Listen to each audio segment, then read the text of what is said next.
आज मैं आपके सामने 17वीं सदी के महान फ्रांसीसी लेखक जीन डी ला फॉन्टेन की एक साधारण प्रतीत होने वाली लेकिन गहरी रणनीतिक समझ से भरी कहानी पेश कर रहा हूं।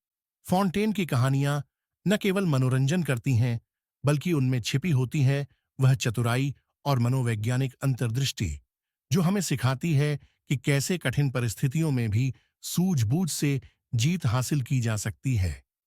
एक बार की बात है, एक मूर्ख व्यक्ति जंगल के इलाके में रहता था जो आक्रामक और क्रूर था। वह व्यक्ति विभिन्न तरीकों से लोगों को नुकसान पहुंचाता था, कभी झगड़े में, कभी व्यंग्य से और कभी किसी और चालाकी से। एक दिन की बात है, एक बुद्धिमान व्यक्ति अपने विचारों में खोया हुआ एक सुनसान रास्ते पर चल रहा था। उसकी चाल धीमी थी, पर उसकी सोच तेजी से दौड़ रही थी। तभी मूर्ख व्यक्ति की नजर उस बुद्धिमान व्यक्ति पर पड़ी जो शांति से रास्ते पर चल रहा था। उसे लगा कि यह आदर्श मौका है अपनी मूर्खता को अगले स्तर पर ले जाने का। उसने सोचा, यह बुद्धिमान व्यक्ति बहुत शांत और संयमित लग रहा है, क्यों ना उसे पत्थर मारकर देखूं। मूर्ख ने अपनी लालच और अज्ञानता से प्रेरित होकर बुद्धिमान व्यक्ति को निशाना बनाने का निर्णय लिया। पत्थर सीधा जाकर उस बुद्धिमान व्यक्ति के सिर पर लगा। चोट इतनी तेज थी कि वह व्यक्ति दर्द से कराह उठा। उसने अपने सिर को पकड़ लिया और उसकी आंखों में असहनीय पीड़ा के भाव उभर आए। लेकिन वह केवल एक पल के लिए था। जैसे ही उसने पीछे मुड़कर देखा, उसकी नजर उस मूर्ख व्यक्ति पर पड़ी जिसने पत्थर फेंका था।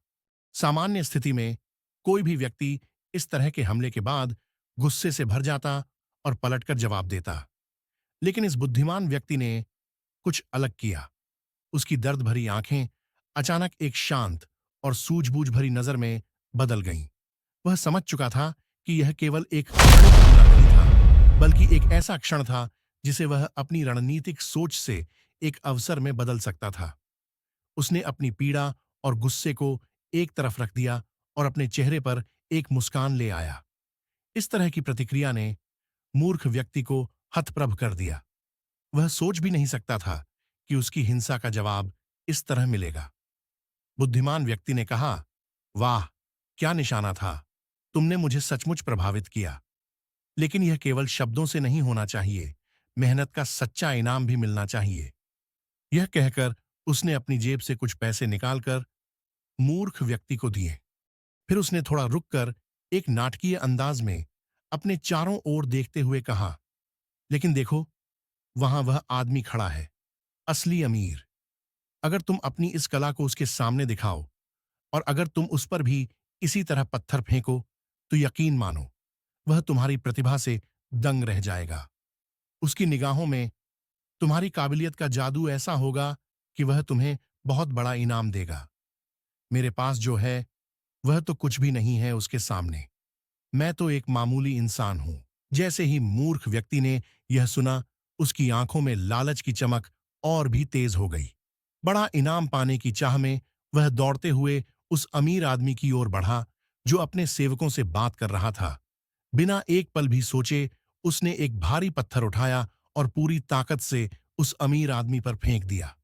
पत्थर सीधे जाकर अमीर आदमी के सिर पर लगा, जिससे वह बुरी तरह घायल हो गया। अमीर आदमी दर्द से चीख उठा और उसकी आंखों में आग सी जल उठी। गुस्से से भरा हुआ उसने अपने सेवकों को इशारा किया और वे सभी मूर्ख व्यक्ति की ओर दौड़ पड़े। उन्होंने उसे पकड़ लिया और इतनी बुरी तरह पीटा कि उसकी दोनों बाहें बुरी तरह से टूट गईं और उसका शरीर गंभीर रूप से घायल हो गया। मूर्ख व्यक्ति ने दर्द में कराहते हुए पीछे मुड़कर देखा, जहां वह बुद्धिमान व्यक्ति खड़ा था। उसके चेहरे पर एक विजयी मुस्कान थी। उसने हंसते हुए कहा, सत्ता का वास्तविक खेल तब शुरू होता है जब आप अपनी पूरी ताकत का प्रदर्शन करने के बजाय स्थिति को अपने पक्ष में मोड़ने की रणनीति अपनाते हैं। बुद्धिमान व्यक्ति ने मूर्ख की ताकत का प्रभावी ढंग से विश्लेषण किया और उसे उसकी कमजोरी के रूप में इस्तेमाल किया, न कि केवल प्रतिक्रिया के रूप में। एक कुशल नेता वही है जो न केवल अपनी ताकत को समझता है, बल्कि जानबूझकर स्थिति को नियंत्रित करता है और अपने प्रतिद्वंद्वियों की रणनीतिक कमजोरियों का लाभ उठाता है। सत्ता का खेल केवल ताकत का प्रदर्शन नहीं है, बल्कि इसे कुशलता से नियोजित करने की कला है। यही वास्तविक शक्ति और प्रभावशीलता की पहचान है।